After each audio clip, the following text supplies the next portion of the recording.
Welcome. Thanks for being here. This is Berkshire Green Drinks. Thank you so much to Big Elm, who graciously is staying open an extra hour for us to be here, and for hosting this. Yeah. If you don't already know about BEAT, which is the organization who organizes this, Berkshire Environmental Action Team, we are a small nonprofit based in Pittsfield. Definitely pick up one of our end-of-year newsletters over there, or visit our website, thebeatnews.org. I guess just a couple of events that I want to spotlight that are coming up. This Saturday, if you're looking for a fun volunteer opportunity, we are doing one of our annual Housatonic River cleanups from 9 a.m. to noon, and then we have free lunch afterwards. Anyone is welcome. We ask that you register, but it's not necessary. And then on Saturday, July 20th, we're doing a mothing and light sheeting demo, where we will set up basically big sheets like this and have large lights projecting onto them. And that just attracts moths, and that's happening during National Moth Week. So anyone's welcome to that as well. It's taking place at Flat Brook Wildlife Management Area in West Stockbridge, and it's free. I think that's all I have, so I'm going to hand it over to our speaker this evening, James Lowenthal, and I'll let him introduce himself a little bit more. Good. I think we're good. Hi, everybody. Welcome. So glad to see you here. What a nice big crowd in this cool, air-conditioned, beautiful space, and it's so everybody comfortable. And my name is James Lowenthal. I'm a professor of astronomy at Smith College in Northampton, and I see some familiar friends and faces from our statewide efforts to save the night sky. And I am delighted to see all of you here. Can I just get a show of hands? How many people live or work in Berkshire County? Great. How many from outside the county? All right, so almost all are from pretty local to here. And how many people already know quite a lot about light pollution, dark skies, that kind of thing? Okay, so it's a pretty knowledgeable crowd about this, but it looks like maybe a third to a half.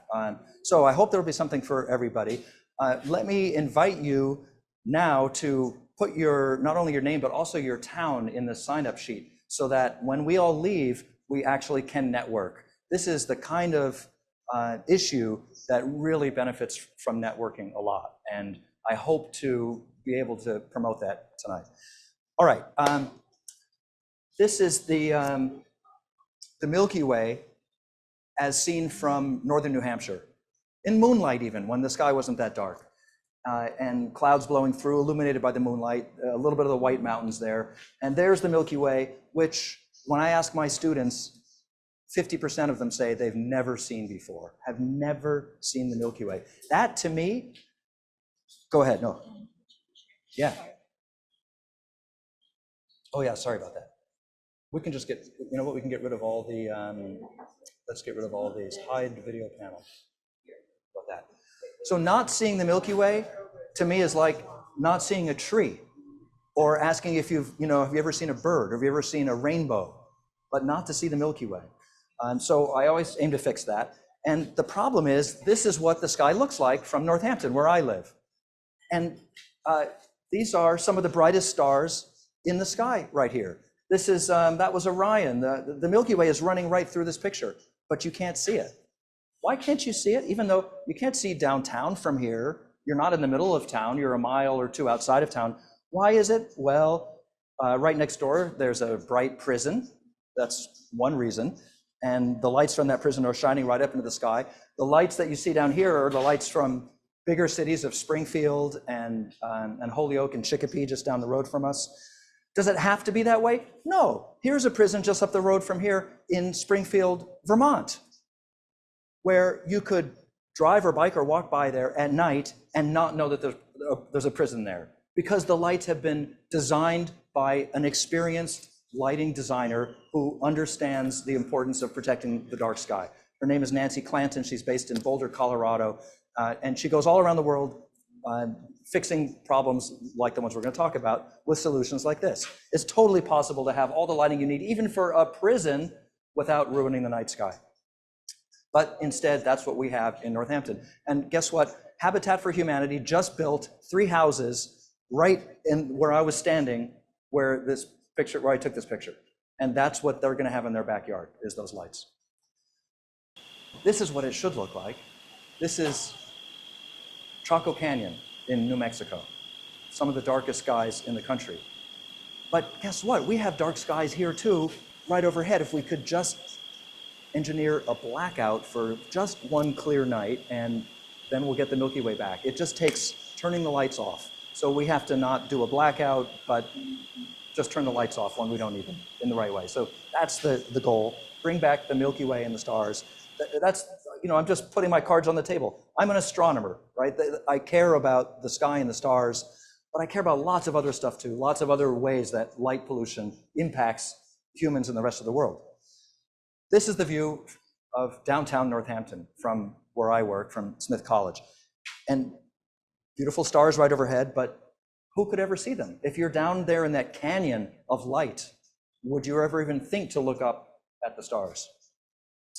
Where does all that light pollution come from? It comes from the bowling alley and the parking lot and the parking garage and the top of the parking garage. Notice, no cars, right? Who's there? Nobody's there except me taking the picture of an empty parking lot. The lights are on all night long.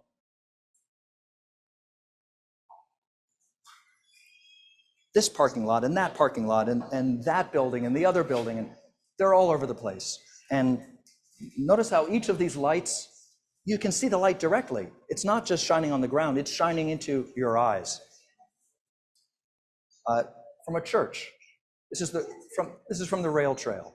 Nobody's at church. This is, 2 o'clock in the morning on a weekday, but those lights are on all night long. Oh, we had a vandalism problem once, so we put up some lights. This is one of the original streetlights in the United States from 200 years ago in Baltimore.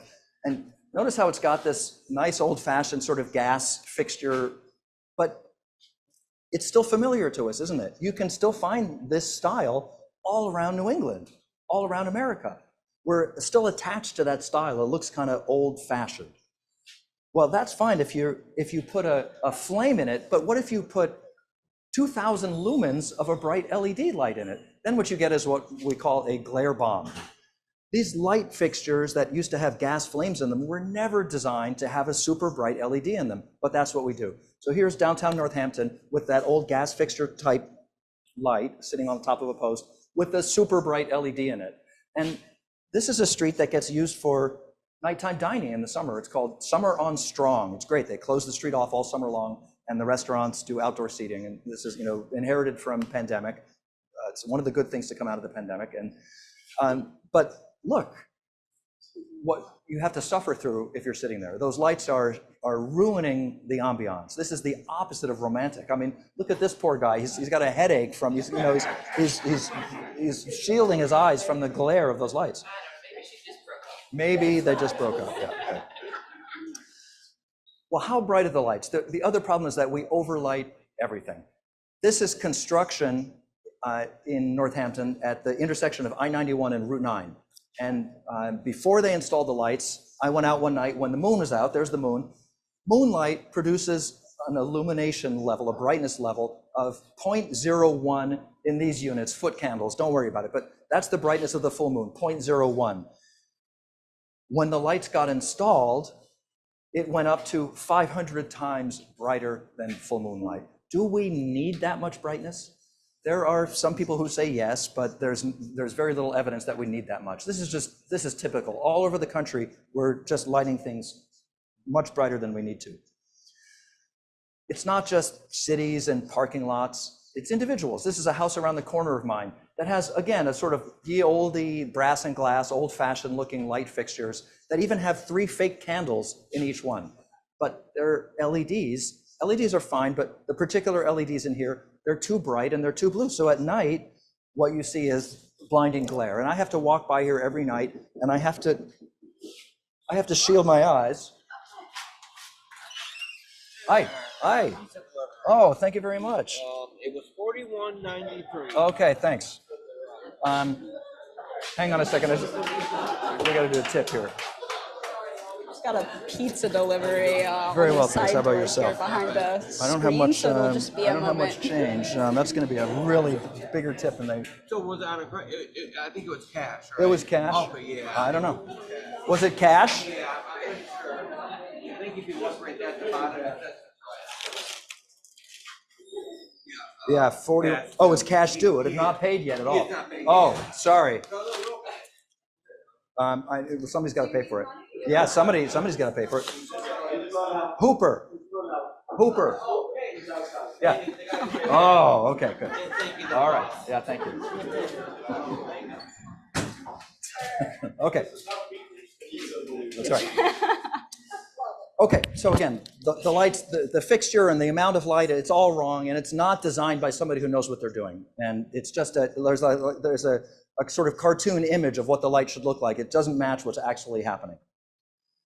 Here is, in my neighborhood, a beautiful Victorian house where somebody did the worst possible thing with lighting. They bought, just at Home Depot or something, some horrible bright blue LEDs, stuck them in the ground, facing right into the eyes of everybody walking up the path. The goal was to illuminate the path, but you can't see the path. It's much worse than if there were no light at all.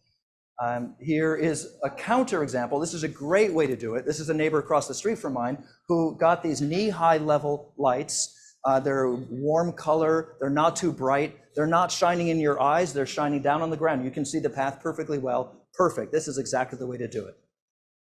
Okay, so to summarize, what is light pollution? Well, it comes in a bunch of different forms. It's glare, that's the light that pokes you in the eye. It's light trespass, light that's shining on a property next door that wasn't the intent. It's light shining up into the sky and making the sky itself glow brightly so that you can't see the stars of the Milky Way. And what's it caused by? Well, it's caused by excessive light at night. It's caused by light that's not aimed right, that's not aiming down, that's going out or even up into the sky. Light that is shining onto a neighboring property instead of the intended target, or light that's on all night long when it's not even useful. Why is that a problem? It's bad for your health. It's bad for your safety. If you're driving down the street and you have an oncoming car at night, you know that the glare temporarily blinds you and you have to look to the side. Well, you can't do much about the oncoming car, but we could certainly design our streetlights so that they don't also blind us. It's a waste of money and energy. We're paying money, we're burning fossil fuels to produce the energy to light up the sky. What's the point of that? It causes a dramatic loss of the ability to see one of nature's most precious gifts, the night sky itself. And it's bad for wildlife. So a little bit more on each of these things. It's bad for your health. Light pollution is associated with these very serious diseases. Elevated rates of cancer and diabetes foremost. Here are just a couple of studies. Please research this or ask me if you want to know more about this. There are lots and lots of studies, including the famous Harvard nurse study, which studied over 100,000 nurses over more than 20 years and found, among many other things, that the nurses who lived in light polluted areas had significantly elevated rates of breast cancer. And then other studies have done it with men and elevated rates of prostate cancer. And there are now, I think, 6 hormonal cancers associated with elevated rates of those cancers associated with light pollution. And it's not just in America, it's done in South Korea, it's done in Spain, all over the world. There are now more than a dozen studies that pile up. How could this be? What sense does it make? How could light have anything to do with cancer? People always say, oh, you know, this causes cancer or that causes cancer. There actually is a mechanism that's identified here. Your eye has evolved to detect the sun going down. There is a special receptor in your eye, not used for vision. Its sole purpose is to look for the sun going down and the amount of blue light dropping dramatically. When your eye gets that signal, sends a signal to the brain, start producing melatonin. And melatonin is a very important hormone. that regulates your entire body's 24-hour clock, the so-called circadian rhythm. It starts a cascade of other hormones. It controls digestion, sleepiness and wakefulness, metabolism. All of your organs are affected and controlled. And we all know what jet lag is. And some of you maybe take melatonin to help you sleep or to help you get over jet lag. It's a very important hormone. And it is a powerful cancer suppressant. In the presence of melatonin at night, your body is able to fight cancer well. When you suppress melatonin, your body loses that defense against cancer. So that's the mechanism. Of course, we can't test it directly on humans because that's not, I mean, we can't just say, okay, you know, you 100 people live in the dark for 10 years and see what happens. And we don't do that. So it's all, epidemiological and research on animals and labs and things like that. But the mechanism seems secure. Is it all light that's a problem? No, it's especially blue light. And it's especially because what your eye is looking for is the skylight, the sunshine in the blue sky to drop dramatically. Here is a graph showing the amount of different colors of light from 3 different kinds of light. There's an old-fashioned fire, a candle would be the same, an incandescent light here, and an LED light. Notice how the candle is mostly producing, or the fire is producing mostly red light, basically no blue light at all. The incandescent light, pretty much the same thing. But the LED light has this really, really strong bump of blue emission here. That ability to produce blue light got a Nobel Prize for the inventors of blue LEDs 20 years ago. It's what enabled, or more than 20, it's what enabled the revolution of LEDs that we now have. Without the blue light, you couldn't get what we call white light. All the LEDs that you see all around any city and town around the world, and probably in your house and probably right here, right now, are using these blue LEDs. They don't all have the same blue bump by the time it gets to your eye. Not all LEDs are bad, but they're all made this way. The question is, what do you do with the light afterwards? You can change that blue bump and decrease it and push the light to other colors. And the engineers, the technology is there to make any color LED light you want. And it's up to us to make sure that that happens, especially in the outdoors, and to think about that more carefully. 10 years ago, almost 8 years ago, the American Medical Association issued a report saying, hey people, we have a problem. All these problems with human health are piling up and it's going to get much worse. And that's exactly what's happened. And they said, don't use lights that are bluer than 3000 K. That's the way we measure color in lights. The higher the number, the more blue it has. Don't use anything more than 3000 K for outdoor lighting.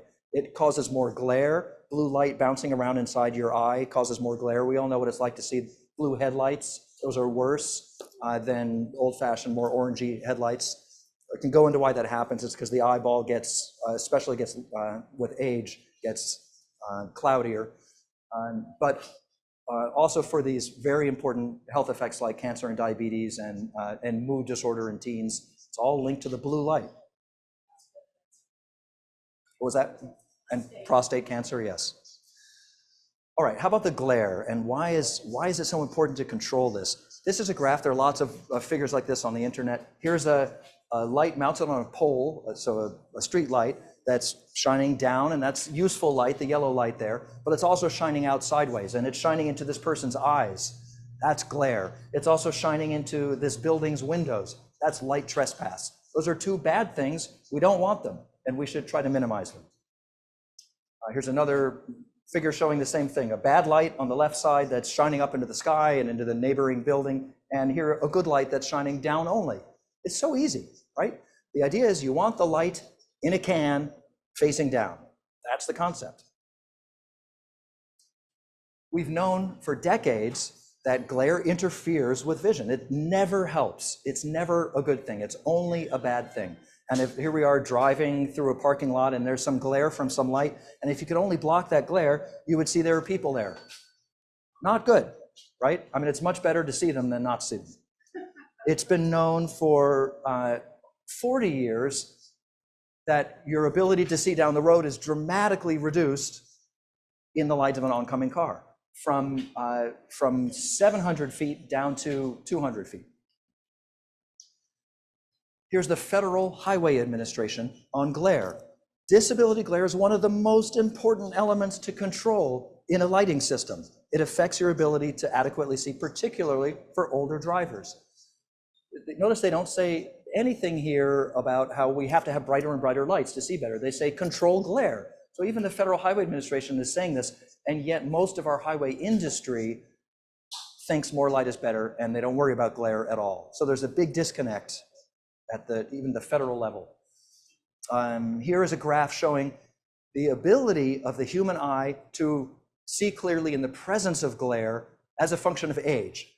And you see with older people, your ability to see well goes down and down and down. This means younger people can see better, older people don't see so well in the presence of glare because the eyeball gets cloudier over time. Well, isn't more light always better?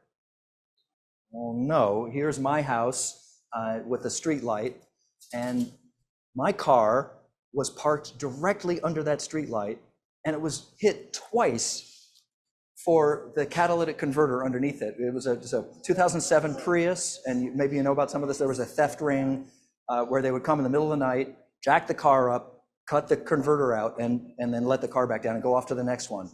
And this happened twice to my car in the middle of town, middle of Northampton, directly under the street light.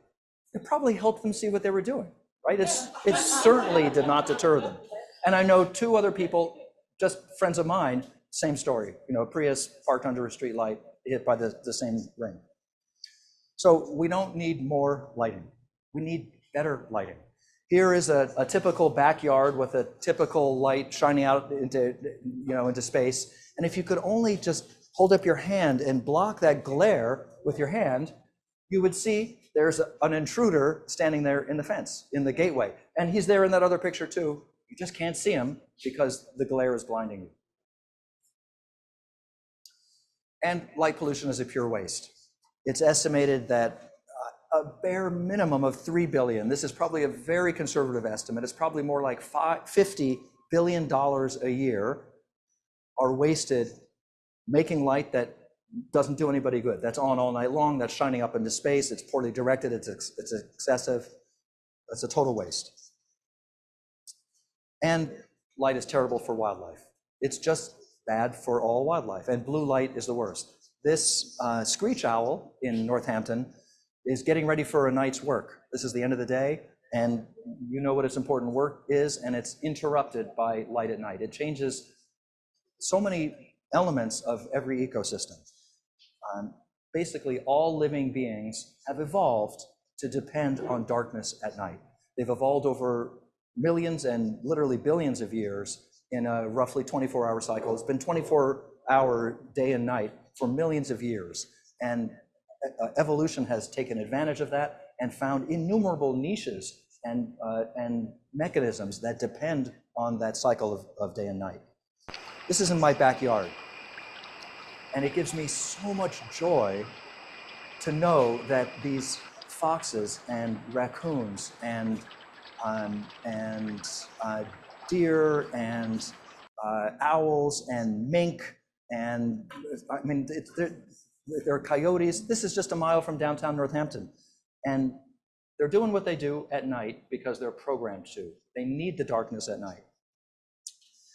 Mammals, 70% of mammals are nocturnal. They obviously need darkness at night to hunt or to not be killed by other hunters. Only 20% of them are diurnal, but those 20% need darkness at night too, just the way we do. We're diurnal, and we need darkness at night to sleep. I'm guessing, is anybody here not planning to go home or not planning to sleep tonight? Okay, so you're all planning to sleep tonight, and you're all probably gonna lie down in something like a bed. And how many of you are planning to sleep with the lights on? All of them. Right, nobody. We know that's not the way we get a good sleep. But most people don't realize how important it is that it be actually dark, really dark. Like this hardworking mama possum crossing my street just a couple of doors down from me with her 8 babies after a hard night's work. Nocturnal. This red fox in my backyard, nocturnal. They all need darkness at night. In the presence of light pollution, and there are studies after studies after studies, there are just many hundreds of papers from around the world studying the effects of light pollution on animals like this. And the impacts range from impacts on reproduction to their ability to find food, ability to migrate. Entire ecosystems are negatively affected. I'm a birder. How many of you are bird watchers? Just for show of hands. Okay, great. So you're going to recognize some of these. LAN stands for light at night, or ALAN, ALAN, artificial light at night. And it's an enemy of migrating birds. 80% of migrating birds, which is about 40% of all birds, so then 80% of those migrate at night. And they do it using the stars.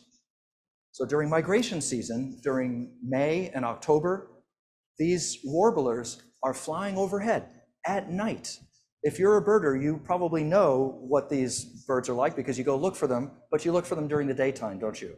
And at night, where are they? They take to the sky and they migrate thousands and thousands of miles. These birds have come up from the Caribbean or even from Central or South America to either summer here or on their way even farther north to Canada for the summer to breed.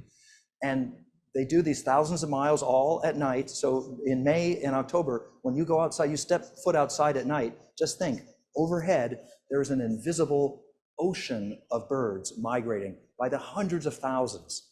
And you can go to a website called Birdcast that will tell you from radar estimates. There's such big clouds of birds, you can measure them with weather radar. And it'll tell you, well, how many hundreds of thousands of birds migrated last night in your area. Birdcast, bird, B-I-R-D, cast, C-A-S-T, like a forecast. I'll send it to you later. So if they're using the stars to navigate, what happens in the presence of light pollution? I can't say for sure what happened to this yellow-throated vireo, but it was dead on the streets of Northampton. The chances are it was distracted by the lights of Northampton and circled until it dropped dead from exhaustion, or it hit a building because it confused the illuminated glass for a clear place to fly. The estimate is 100 million to a billion bird deaths every year in the United States just from light pollution. It's a huge toll on the bird population. This paper just last year found that in fact light pollution is the second most important factor that determines where birds will decide to spend to stop. So they'll fly all night and then they'll stop to forage, and they're using a lot of energy to do this migration, and it matters very much what route they pick, but their route is now being determined instead by light pollution. Basically, every species of animal that's been studied is subject to light pollution. Fish migrate like salmon, and they are stopped in their path by light from bridges or roads or fishing ships sending light down into the water. Even microscopic animals and coral are negatively affected by light pollution. This is a short list of just some of the institutes around the US devoted to studying this issue, the issue of the effect of light pollution on wildlife of different kinds. Some of them are local to here.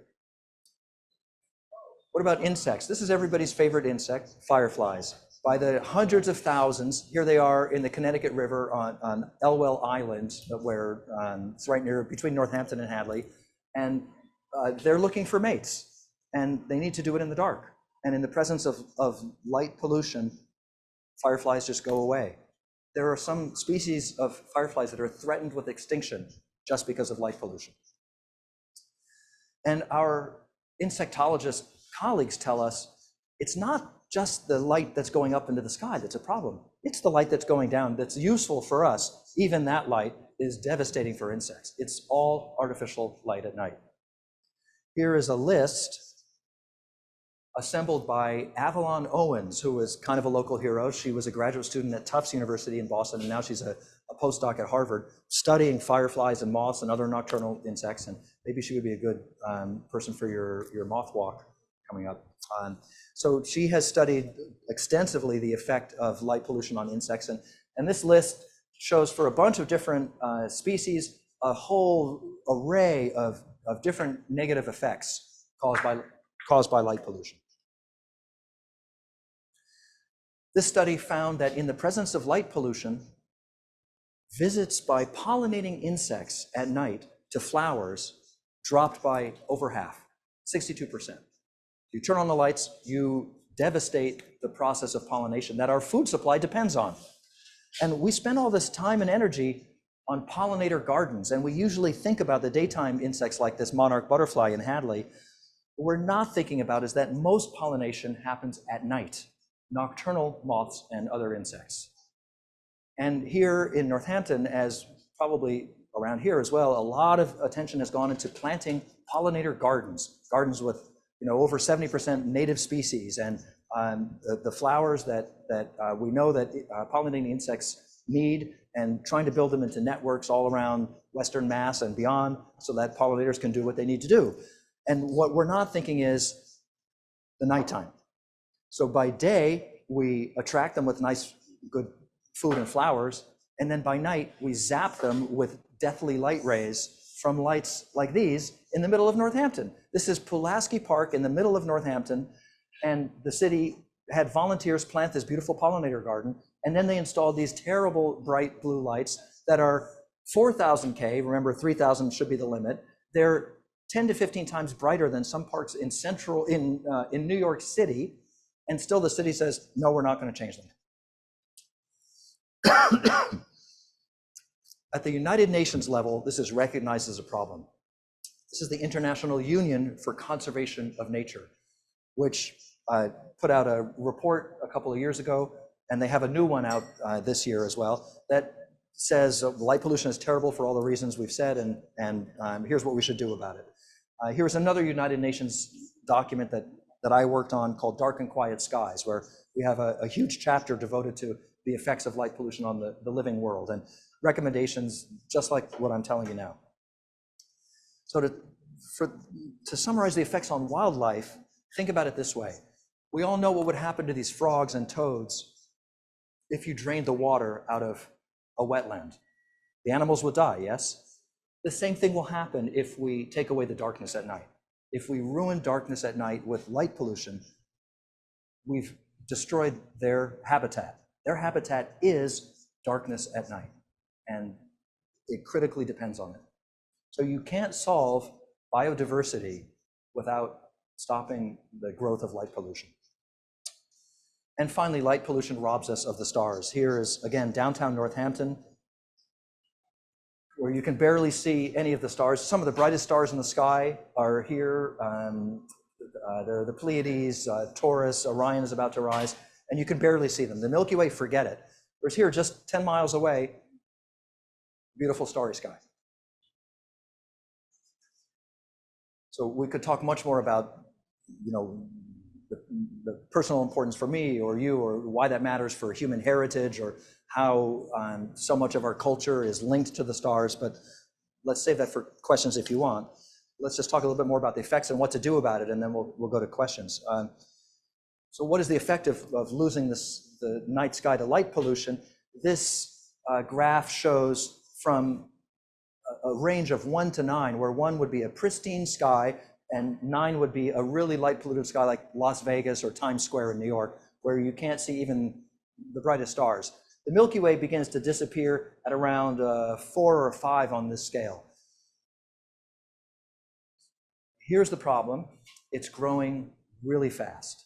Here's a map of light pollution in the United States in the late 50s, in the 70s, in the 90s, and projection for next year. And you can see everything east of the Mississippi is basically solid light pollution, except for a few little holes here. That's the Adirondacks there. Sorry, am I right about that? No, that must be the Adirondacks. That must be Maine. A citizen science project published last year found that light pollution is growing at the astonishing rate of 10% per year. Remember, population growth worldwide is only 1% per year. So how could it be 10% per year? Well, it's largely because of LED lights. Let's look at some local light pollution maps. This is my favorite map, so I highly recommend you go check out this website, lightpollutionmap.info. By the way, I'll make these slides available. You don't have to copy anything down. You can just use these slides. So here we are. There's Springfield. Here's Albany, and there's Pittsfield. In 2012, what does it look like 10 years later? There's 10 years later. So look how just 10 years makes a difference. The light pollution is creeping out into the valleys and finding those dark places and eliminating them. Let's zoom in here on Sheffield. And this is again from lightpollutionmap.info. And if you go to this map, anywhere in the world you can click on Sheffield there, and you'll see numbers that you can compare to any place else. And this shows you, oh, it's class 4, remember, out of that 1 to 9 scale. And this 0.76 means it's 76% brighter than naturally dark sky. So it could be worse, but that's what it is. It's almost twice as bright, the sky here in Sheffield, compared to naturally dark. And you can do those. I can, but it would later. Let's do it later. Yeah. So once again, here's the comparison. So there we were 4. That's roughly the sky that we might see over Sheffield. So how did this happen? Well, again, here's my street, and there's my street light when it was broken, and it was off for 15 seconds, and then on 15 seconds, and off and on. So I went out and set up my camera, and here's off, and here was on, and here's off, and here's on. But really, I took this picture because I knew that the city was about to replace the street light with a new bright LED street light. Get ready for what they put in. Here's what's there now. Same camera, same position, same lens, same settings, everything. The light is actually that much brighter and bluer and worse glare. And fortunately, I've been able to install do-it-yourself shields in place, and I can now sleep at night. But still, all over the city, these lights have gone in, and it's all over the country. I would be remiss if I didn't tell you about another problem we have. Before I talk about solutions, which I'm sorry, I'm running late. You're about to say, you better wrap up. Okay. Well, we have a satellite problem too, and it's growing very fast. These streaks are all from Elon Musk's SpaceX Starlink satellites ruining astronomical images. And it's a terrible new problem that we're devoting a huge amount of think energy to try and solve. But back to ground-based light pollution, how do we fix it? Here's Northampton's problem again, our Pulaski Park. Number 1, make the light shine down only, not up. Not like this, but like this. Not like that, but like that. Not the lights on the left, which are putting light all over the place, but the lights here on the right. Not the one on the left, which is shining into the sky, but the one on the right. Not the orange and red part, just the green part. It's simple. Put the light in a can facing down. This is not that difficult to do, and still we do it. Don't do it like that. Do it like that. You know what they were thinking when they put that in. They were thinking, well, my pole is here, the parking lot's there, I want to shine it over that way, right? What they're not thinking is if I just put it horizontal, it'll do fine because the beam is actually very broad. And if you tilt it, the beam goes up into the sky. People are thinking that these lights are like a laser beam. They're not. They're a big, broad beam. Not a new concept. We've all been to the live theater. We know that when you sit down in the audience and the lights go down on the house, the lights are on the stage, but they're not shining in your eyes, right? You can get a degree in lighting, theater lighting. The number 1 rule is do not shine the light in the audience's eyes. Right? The people on the stage might be blinded by the lights. That's okay. But in the audience, the rule is don't shine the lights in their eyes. And that's done by putting the light in a can and directing it where you want it. And that's what those shields do. So we should do the same thing outside. Why do we forget that for outside lighting? Number 2, minimize blue light. I would hate to live in this new development in Northampton next to that light shining in my window. It would ruin my life. It's not a technology problem. We already have the technology to make LEDs very high efficiency using low energy that are amber in color, that don't have any blue light at all, that get rid of all of these health problems for humans and animals and plants and the night sky. And here are some cities that have used pretty progressive lighting like this. I'm happy to say Northampton just passed a new law saying no bluer than 2700 K. Shelburne in another Western Mass is done even better. Number 3, turn the lights off when you're not using them. Like, why are the lights on here in the church parking lot all night long when nobody's there? Turn them off. There are controls that can do this very easily. It's not hard to do. LEDs are especially controllable. This is all wrapped up in these 5 principles that are easily findable. And what I highly recommend, if you take nothing else away from tonight, it's this. Get your town to endorse the 5 principles of responsible outdoor light at night. It's a low bar. Notice there are no numbers in here. It doesn't say you have to use 3000 K or less blue. It doesn't say you have to use this brightness. It just says endorse the values of protecting darkness at night. And everybody can agree to these. It's an easy ask, and it'll get the conversation going that can give you better regulation later. Are these lights available? Sure. Here's a bad light. Here's a good light that looks just like it. Here are great lights adopted by these cities in Vermont and Connecticut. Another totally fine light at a train station in Connecticut, and the bad one in Northampton that is shining light in people's eyes. Great lights in downtown Northampton. Notice, what do you notice here? Think, whenever you go outside at night, look at what your eye sees. Do you see the sign, or do you see the light itself? In this case, you see the sign. You shouldn't see the light itself. Again, totally, these are great. Well shielded against glare. Also, great, here's a light in a can facing down. I'm standing underneath it. You can see the light bulb, but everywhere else you can't see the light bulb. This is on Smith College campus. Respectful of the built environment, the natural environment, and yet provides lighting for safety that people want. So Smith College gets to see the stars rise and hear the beavers and the geese on their Paradise Pond. And they did a great, beautiful job with their new library. And I invite you to come to Smith, and I'll show you these lights in person. There's nothing like it to actually see it in person, to understand, oh, it's so easy to get it right, but you have to think about it. These are light poles here. Those are the lights there. Notice how they're not shining in the eye. The lights are carefully hidden. That's just right. Here we were able to convince businesses to change their poorly installed lights to horizontal.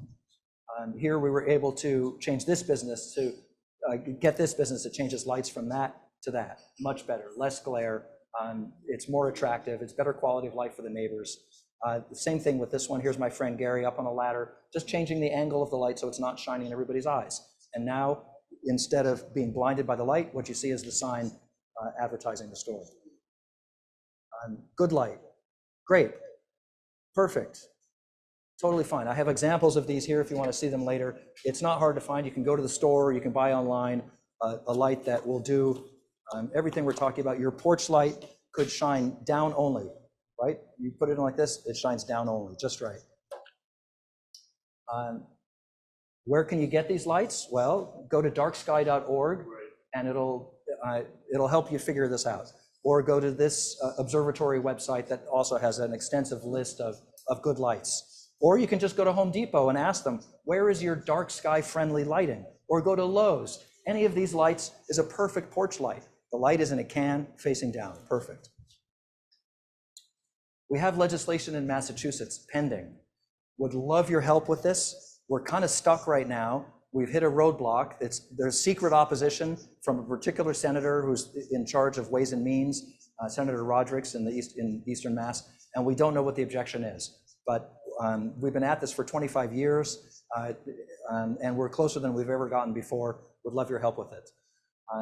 The city of Northampton wrote a resolution saying, we support this, and it would be great to have your town say, we think this is a good idea too. One reason your town might be really interested in this legislation, it'll save your town money because it'll stop the utility from charging your town for electricity it's not using. Northampton updated its code recently. It's very good. But just because you have good lighting code doesn't mean the lights are going to be great. Westfield has a good lighting code, but they have these terrible lights that the city itself installed. Amherst has a not very good lighting code, but it has some really good lighting here. These are the towns in Western Mass I'm aware of that have any kind of lighting code. If yours isn't on the list, please let me know. Here's Sheffield's lighting bylaw. It's very simple. It says, well, all light has to be fully shielded, in a can facing down. But it doesn't say anything about the color of the light or the brightness of the light or turn the light off after hours. So it's a very weak regulation, and I don't know how well it's enforced. If you want to know more about this, here's your one-stop shopping, darksky.org. It's the international association devoted to this issue. And it is a powerhouse. It punches way above its weight, and it has a tremendous amount of resources online. We have a Northampton group, Northampton City Lights. Please visit it, copy it if you like. We put on events like this one at Historic Northampton. And in summary, I'm sorry I went so long over time. In summary, light pollution is terrible for animals, for human health, for the night sky, for all these reasons, but it's so simple to solve. Thank you so much for your help in solving it, and go look for a comic sometime soon.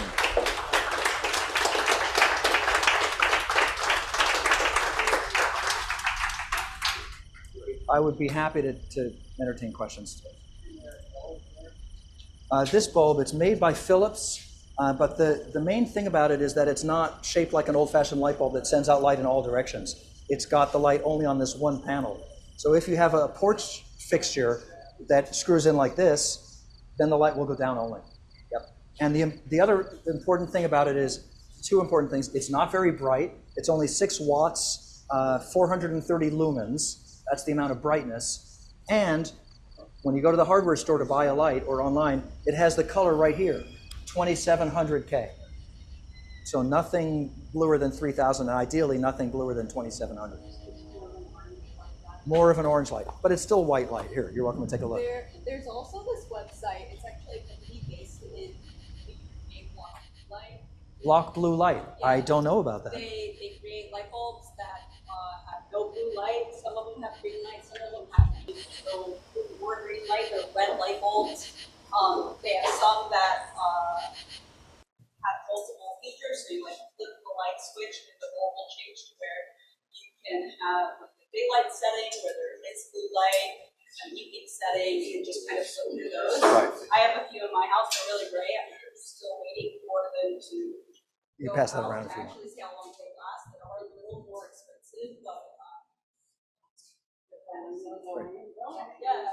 Thanks, Chelsea. Yeah, go ahead. I'm a little confused by the blue light thing. So most of the lights that we buy in the regular stores would be, if they're LEDs, they're going to be blue light. It's just a matter if it's over or under 3,000. Or can you buy lights that are not blue light that are amber? And how does it say that on the package? Yeah, the vast majority of lights, of LEDs that you can buy in the store and online they're called white. And as you know, white is a mixture of colors, and including blue. And so right now, for example, these lights here, I didn't bring my measurer with me, but I'm going to guess these are no bluer than about 3,000. But if you go outside tonight and you see a really, really bright, sharp, not as blue as these blue lights, but still looking white, but it looks like a sharper, cooler, we would call it a cooler color. It's because it has more blue content in it. They're just different shades of white that are balanced by the changing, the relative amount of blue versus yellow versus red. So what do we know as consumers? Yeah, it's crudely depicted by that one number. So 2700K, I would feel confident recommending, if you can find any light that's 2700K, that's okay for outdoors. It's even better if it's 2200K, like this one. So I could plug this one in and you would see a nice sort of amber color. So that's the number to look for, that K number. And the higher, the worse. Yeah. If a light has a Kelvin light, it's so detrimental to humans' wildlife, why would manufacturers still make it? Because people buy them. It's purely market driven. It's poorly regulated. As you know, there's no regulation in the state. So maybe Beckett will be able to get a cap on say 3,000K, but probably even there will be an exclusion that'll say Well, if your light is less than 500 or 600 lumens, then it's okay to use that really blue light, and people will still do it as long as they buy it. People make it. So that's why this was manufactured. Yep. Yeah.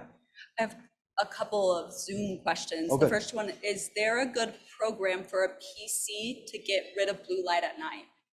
Is there a program for? Oh, yes. For like a Right. computer, yeah. Thank you so much for asking that. Is there a program for a computer, a personal computer, to get rid of blue light at night? Yes, there is.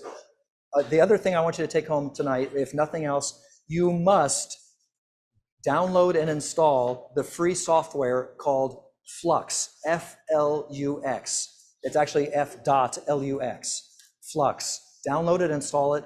It's the first thing I do with any new computer.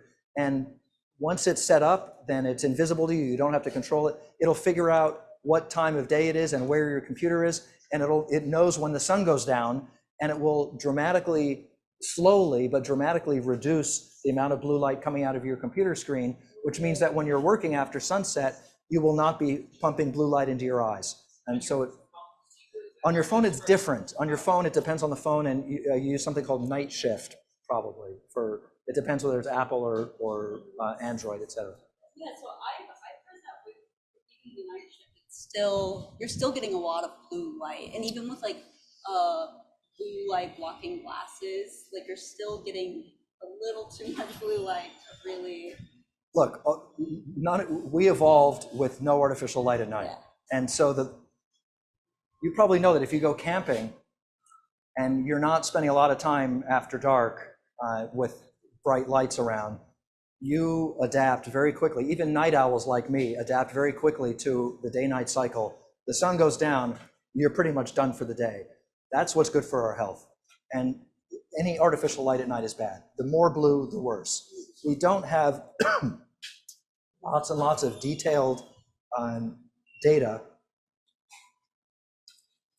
on how much blue light is bad and how bad it is. Because again, we can't do those experiments on people.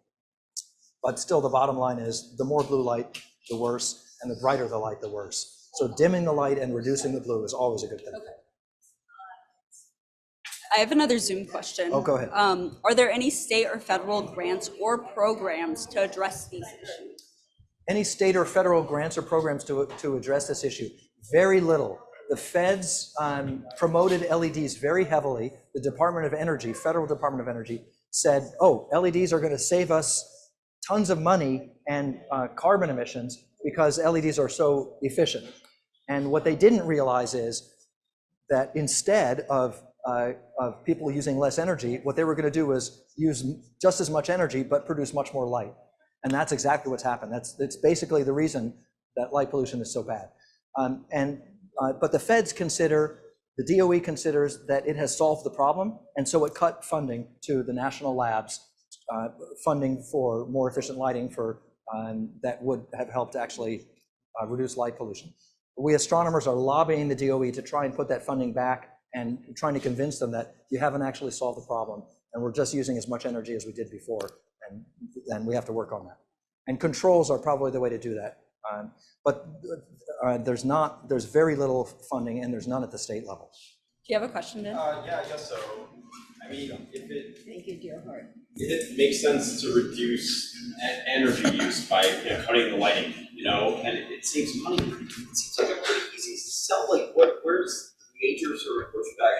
What are your major adversaries in all of this? Yeah, the adversaries are our friends and family. It's everybody. It's all over the place. People are afraid of the dark, and they're afraid of crime, and they're afraid of strangers. And we live in a culture of fear in many ways, and that's the fear is the enemy. It's fear of the dark. It's irrational. It's emotional, and me giving statistics and facts doesn't really help solve it. So the way to solve it is through shifting the narrative and reclaiming darkness at night as a good thing that's important for our souls and our safety, actually our actual safety and health, and shifting the narrative away from, oh my God, it's dangerous out there, we need to turn the spotlight on, or the floodlight. So police generally believe that more light is better. Governments generally believe that it's their duty to light everything up, to turn night into day. Individual homeowners generally think it's better to have lights on outside the house when they're inside sleeping. It's really all over the place. It's really a deeply entrenched cultural problem. I had a friend visiting me last week. She stayed overnight, and she said, "I don't know how you could live in this house by yourself, because," she said, "if I were here alone, I would be sitting up all night with a gun in my lap." She was so afraid. Or she's from the city? Well, she's from the suburb of New England. I mean, Yeah, it's right. not- It's a great example. It's a great example, right? Right. So how do we? I mean, I think the answer to your question is how do we shift that? Unfortunately, the DOE is right that that LEDs are so energy efficient that now people and institutions and governments feel it's okay to just leave them on all night long because we're using so little energy. We're actually using maybe less than we were before, and we can have more light. So that's what we'll do. And so we have a weaker lever than we had before. It's harder to argue that we'll save a lot of energy. Yeah. Salisbury Bank put in a new office here a few years back. They put in more light than the rest of the town altogether. I called them up, I said, "Could you turn the lights down a little bit?" They said, "No, we're required by law to have that much light." There's no law that requires them to do it. Zero. Even cities and towns are not required. That any city or town in Massachusetts could turn off all its lights at night, and it would not be breaking any law. So what would your strategy be when I call them up? Yeah, the strategy, I would say, try to figure out what they do care about. If it's liability or insurance, they may say, well, our insurance Required yes. at the ATM. Okay. But what the insurance doesn't require is a particular amount of light. They almost certainly don't specify what the actual brightness or kind of light is. So if you're able to find out more about that and push them a little bit on it, you might find that that actually it could be 10 times dimmer and fully shielded. I think probably your success will lie in making them feel comfortable that it's going to be safe. I'm not asking you to eliminate the light. I'm just asking you to stop shining the light off your property. Right? No, who would disagree with that? Yeah, Judy. All right. If anyone has any other questions, I'm sure you could probably ask James after or Sure. email him. Yep, sure. I'm happy to stick around for more. But Yeah. yeah, we should end things. Again, Big Elm did stay open an extra hour, so let's wrap things up. Thank you.